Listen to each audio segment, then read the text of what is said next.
Merci beaucoup, Helene.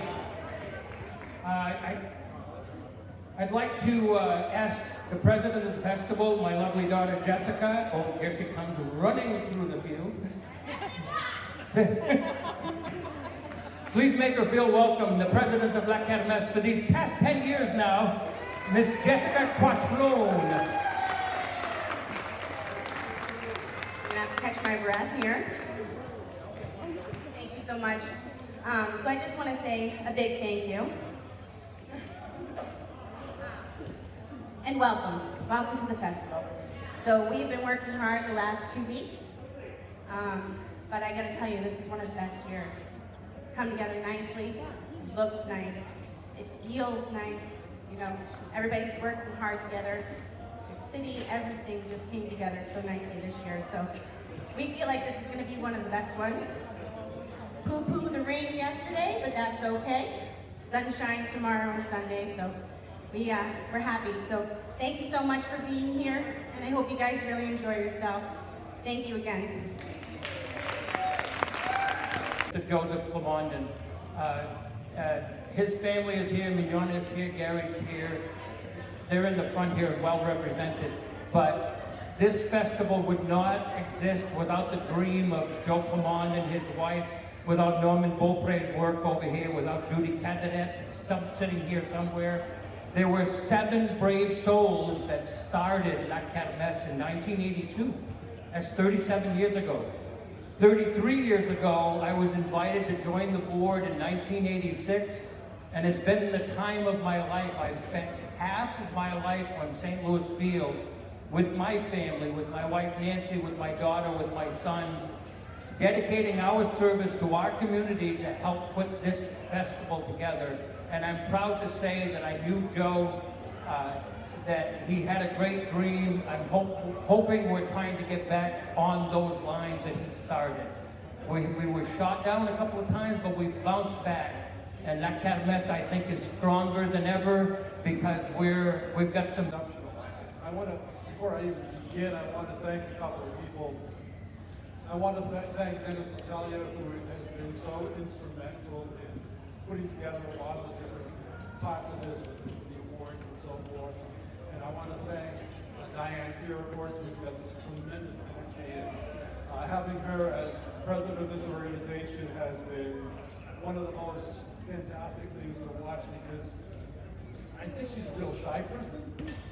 And to see her bloom and be able to pull off all that she's pulling off is just really, really good. And lastly, Paul Gagne, who works so well with us in terms of Kermesse and this.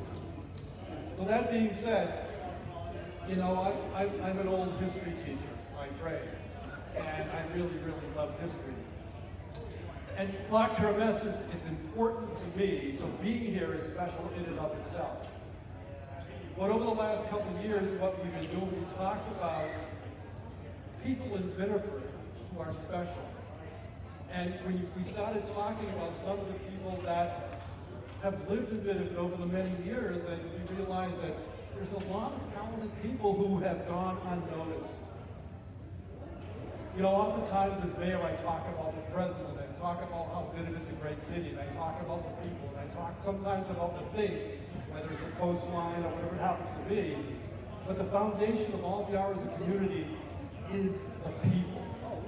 And so in looking back in time in terms of some of the people who laid the bedrock, so to speak, of where we are today, I think it's really important to recognize it. So tonight, we want to induct the second class of Biddeford's greatest people. People who have given back in many forums and many ways. So without further ado, because as you know, as a former teacher, I can ramble forever.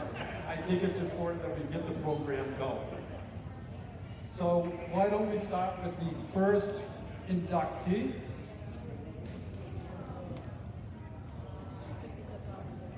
Okay, so.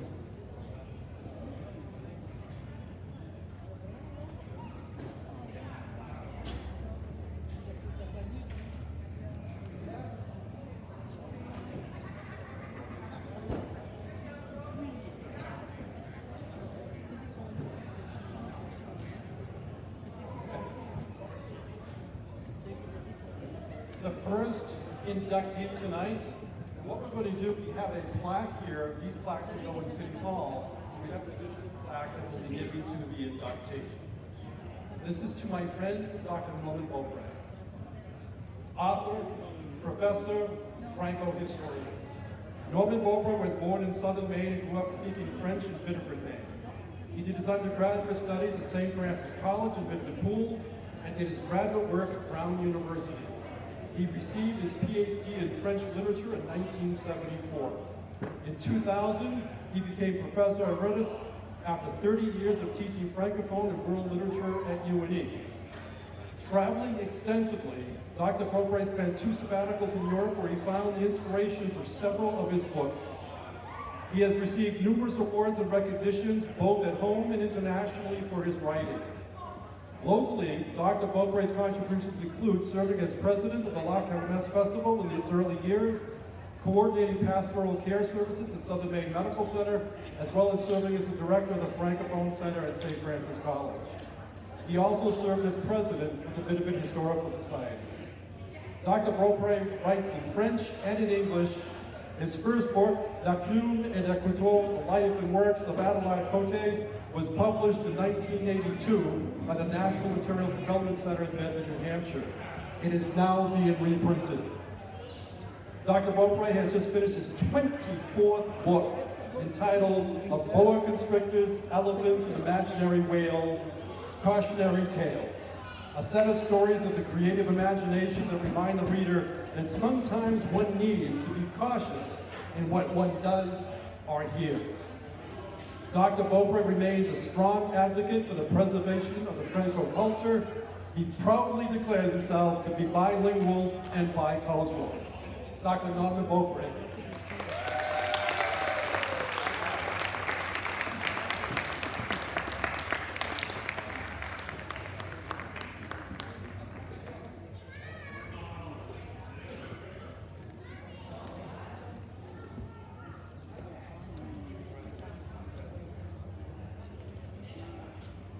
Let me just read the plaque. Biddeford Cultural Heritage Center, Hall of Fame Award, Dr. Norman Beaupre, July 7, 1935 to present. Author, professor, Franco-historian, past president of La Kermesse Franco-Americaine, professor emeritus, University of New England, proud preserver of the Franco culture, inducted June 21st, 2019.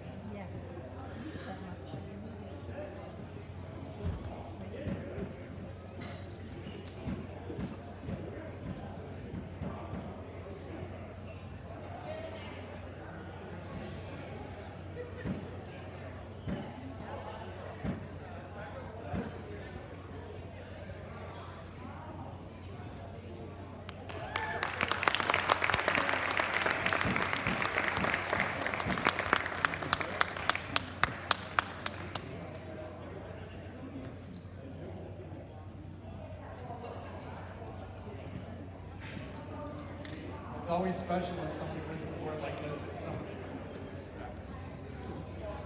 The second is to 2 individuals, Monsignor Arthur and Father Zenon DeCarry.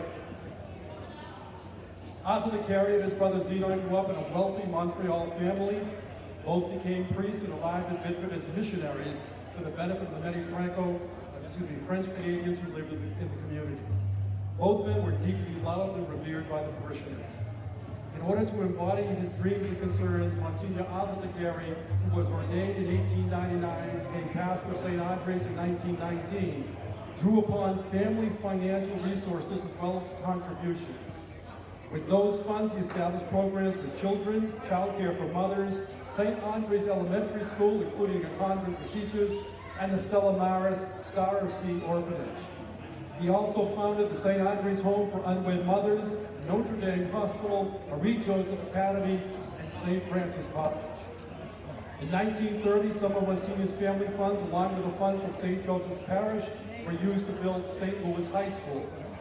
The institutions provided necessary services of health, education, and welfare. In addition, they also help to transmit the French Quebec heritage and language to the community. Together, Monsignor Arthur and others were a source of support and protection for people who were caught in the cultural divisions and complexities of preserving their language, their faith, and their way of life in an adopted country of English speakers and different values. Father Zenon served as vicar in St. Andre's Parish from 1802 to 1907. He initiated the request that the nuns of the Presentation of Mary come to Biddeford and staff St. Andre's School. He returned to the parish and served from 1919 to 1940. Importantly, Father Zenon, who was ordained as a priest in 1894, was revered by many as a healer, with many accounts that describe his responsibility for hundreds of cures and other events which defy explanation. One of those who was healed by Father Zenon was our friend, Father Ron Labar, who as a child fell into a tub of boiling water. Badly burned, the 15-month-old child was brought to the hospital where doctors said he would die. Father Zenon laid his hands on the child and told his mother, "Have no fear, God has designs on this little boy." The boy was healed. His legacy as a devout Roman Catholic priest is documented and preserved as a potential cause for beatification. In 1948, a book was written in French by the Sisters of the Presentation of Mary, the Good Father Zenon.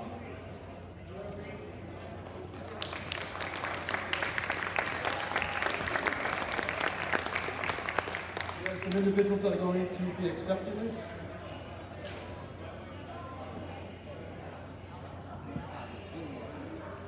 Thank you.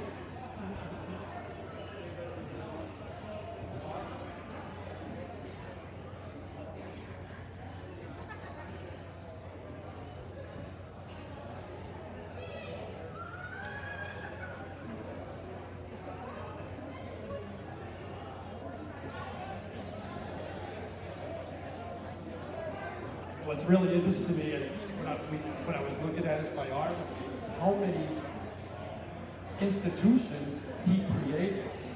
It's just unbelievable because some of those of course still exist today, but in terms of being Franco, they were the preservers of the culture.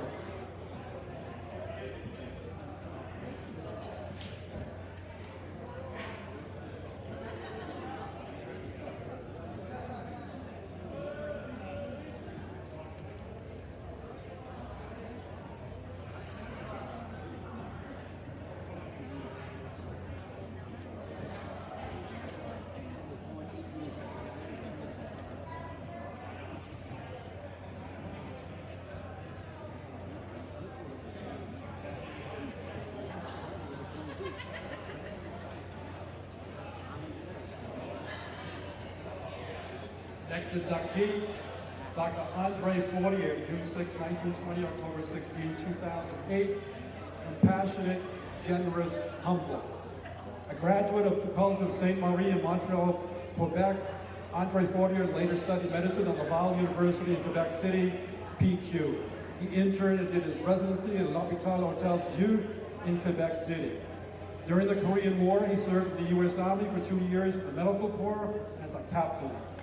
In 1949, Dr. Fortier opened his practice in Biddeford. He served the community until 1995, retiring at the age of 75. He was also the medical director at St. Andre's Healthcare Facility. His daughter, Marie Lebrec, reflects, "The one thing I would love to mention about my dad was how he perceived his work as a doctor. He always said that being a doctor was a vocation, not a business. He was especially concerned about the poor and was not concerned if they could not pay him. He did house calls for free. He never charged religious sisters and clergy of any denomination for treatment. He delivered for free hundreds of babies for single unwed mothers at St. Andre's home. When he closed his office, he closed his books, never looking at them again.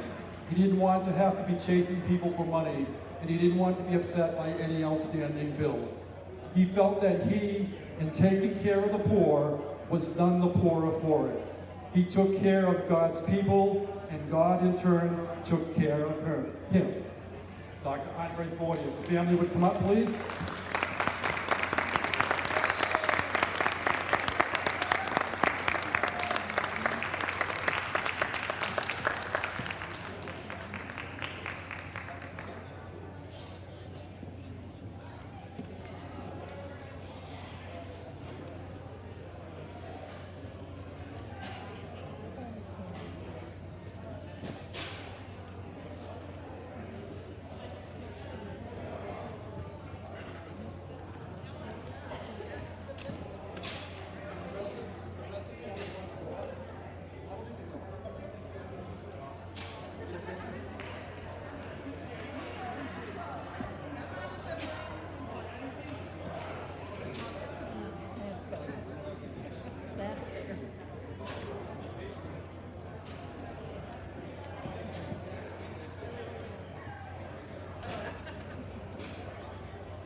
The next inductee is actually a former teacher of mine. Joe Plamondon, January 1st, 1928, May 7th, 1983, educator and businessman. Joe Plamondon was born and grew up in Springvale, Maine. He dropped out of high school to serve in the Merchant Marines in World War II. He returned home, graduated from Sanford High School, and enlisted in the United States Army in 1948. He attained the rank of major. After graduating from the University of Maine, his first teaching job was at Kennebunk High School, where he taught problems of democracy and civics. In the early 1960s, he taught history, government, sociology, and psychology at Biddeford High School. With his strong military background, he was often referred to as G.I. Joe by his students. In 1967, he earned a fellowship to study for a master's degree at Syracuse University. After returning to his teaching position at Biddeford High, he was one of the founders and the first director of the school's cooperative education program. Mr. Plamondon also helped establish the Parents, Friends, and Teachers Association at St. Andre's School, was a founder of the agency that later became York County Counseling Services, and insisted in the formation of the York County Community Action Corporation, which provided services for the county's low-income residents. He also worked on plans for a Model Cities program for Biddeford and the creation of the Biddeford Vocational Technical Center School. He served as a director of the city's Neighborhood Youth Corps, which gave low-income students summer job opportunities. The Corps worked on projects at Clifford Park and Rotary Park and constructed park benches and picnic tables for the benefit of the citizens of Biddeford. Prior to his passage in May of 1983, Mr. Plamondon, as a result of his vision and plans for a cultural center and recognition of Franco-Americans and other ethnic groups within the city, labored to establish plans for La Kermesse, a festival to celebrate the Franco-American heritage of the community. The first festival took place in July of 1983, shortly after his passing. It continues to celebrate the city's diversity today. Mrs. Plamondon and family,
and our last inductee, Bernard Osher, September 7th, 1927 to the present, businessman, philanthropist, humanitarian.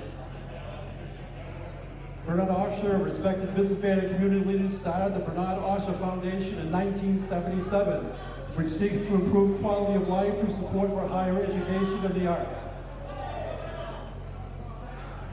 As a result of his efforts, he has been called a quiet philanthropist. A native of Biddeford, Maine, the son of Jewish immigrants and a graduate of Bowdoin College, Mr. Osher began his business career by managing his family's hardware and plumbing supply store in Biddeford, and he operated the Palace Playland in Old Orchard Beach. From his father, he learned the concept of tzedakah, which means assisting people in need. Giving is a way of life for the Osher family. He eventually began working at Oppenheimer and Company in New York before moving to California.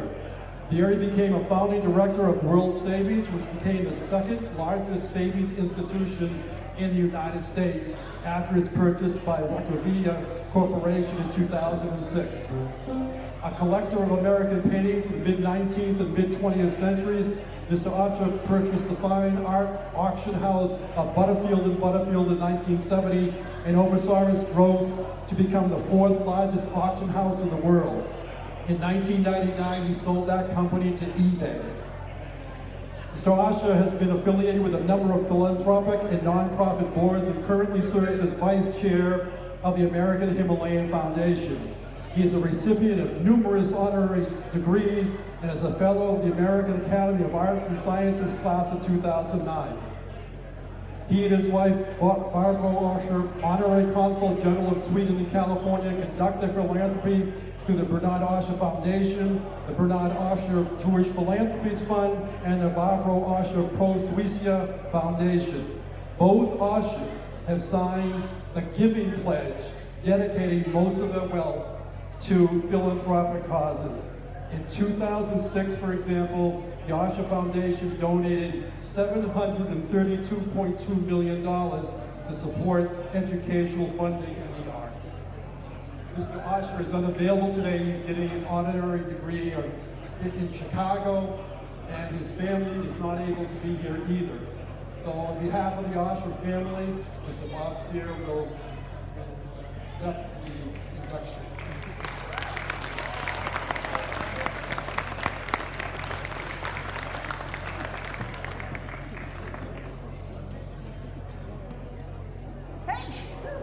God bless you.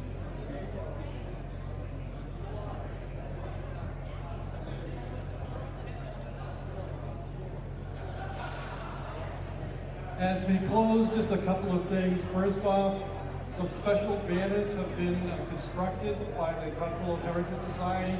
You can see those in our tents on these grounds. They'll be hanging from the light poles. It's on Main Street in the upcoming weeks and months. Secondly, just in summation, if you notice with all these people, they do so many wonderful things. It's not like it's one thing, it's multiple things. And I gotta tell you, there are more people in Biddeford who do those every single day. There are people today in Biddeford who are working, trying to make things better, and do multiple things. And if we look in the past, we see those same types of people. You gotta look at it this way, folks.